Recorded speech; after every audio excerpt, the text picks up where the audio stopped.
What's up guys? For today's video guys, I'm gonna show you how spearfishing activity really works. And this time is maglo-load muna tayo ng spear gun before anything else. And baka kasi may makasalubong tayong isda, ready na tayo agad. After loading the gun guys is nag-warm up dive muna tayo dito sa mababaw. Kasi para na din matrigger yung diving reflexes natin. Ito kasi yung unang-unang ginagawa namin mga spiro guys bago kami mag-drop doon sa malalim. At isa sa pinaka-importante guys is presence of mind. And upon reaching the bottom guys is dapat alam mo talaga na wala sa katawan mo yung line mo. Kasi kung sakali man na makatira ka ng malaking isda, hindi ka matanggal sa line mo at iwas discretion din. Medyo nalungkot ako dito guys sa dive na to kasi nakita ko yung spot na masagana dati, ngayon ay parang wala na talaga. Patuloy pa rin kasing ginagawa yung mga magko-compressor dito guys, kaya ito yung nangyari. Kahit yung mga maliliit na isda na minsan ay ginagawa naming bait, halos wala na talaga. But still, we're hoping na sana makakita pa rin tayo na pwede nating matira dito kasi sayang naman yung camera na dala natin.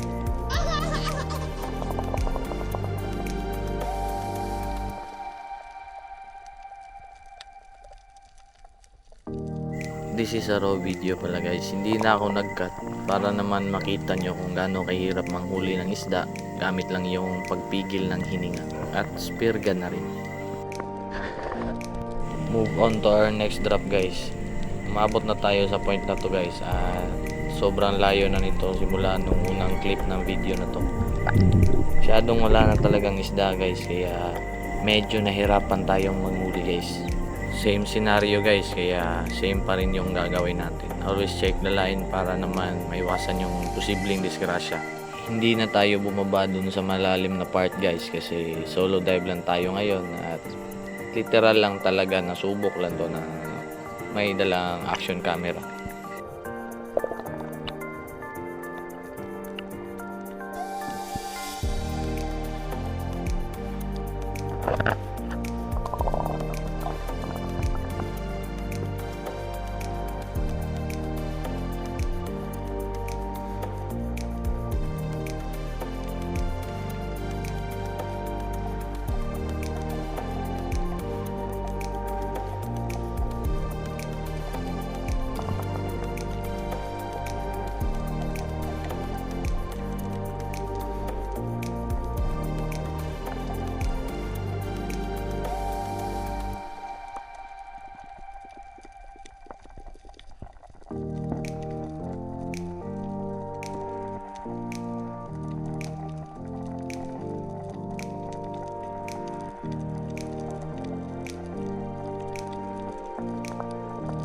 Aangat na sana ako dito guys na chinek ko yung likuran ko at nagbabaka sakali tayo may isda dito at hindi naman tayo nabigo guys. May isang isda dito na nakasteady lang at nakatalikod pa talaga sa atin.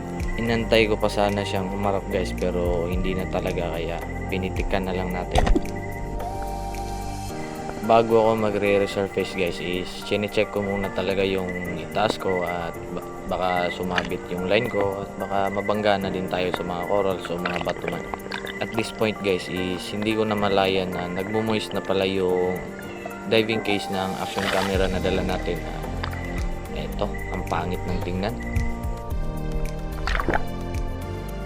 Habang hinihila ko yung isda pataas guys is napansin kong parang may nasama dun sa isda, kaya nung nalapit na is isang starfish pala. Ang tawag ng isdang ito sa amin guys is chiporlet, pero ang tawag naman ito sa English is Atlantic Red Big Eye Fish. Medyo pangit lang yung angulo ng camera natin guys kasi first time pa nga natin na dala ng action camera dito habang nagda-dive pa naman ulit ako after nito guys, pero wala na talaga tayong nakita kaya umuwi na lang tayo. At ito lang yung nadala natin. This is my last dive of the day guys. And wala talaga tayong nakitang pwede nating tirahin dito, kaya samahan nyo na lang akong mag-antay sa wala. Yun.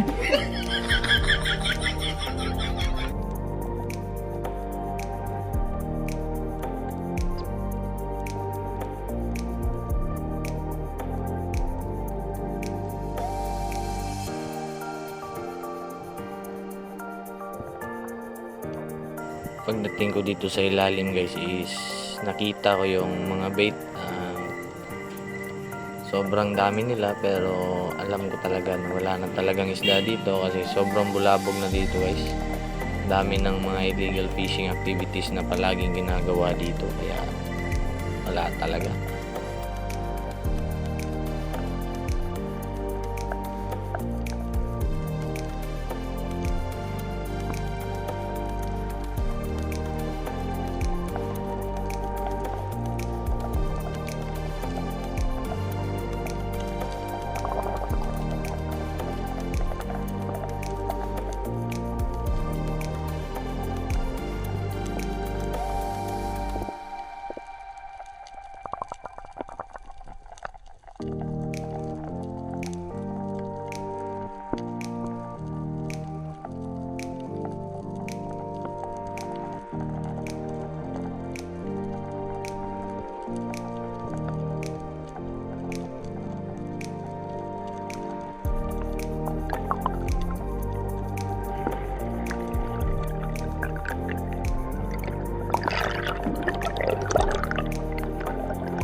And that's it for this episode guys. Kaya dive safe sa lahat ng anak ni Aquaman.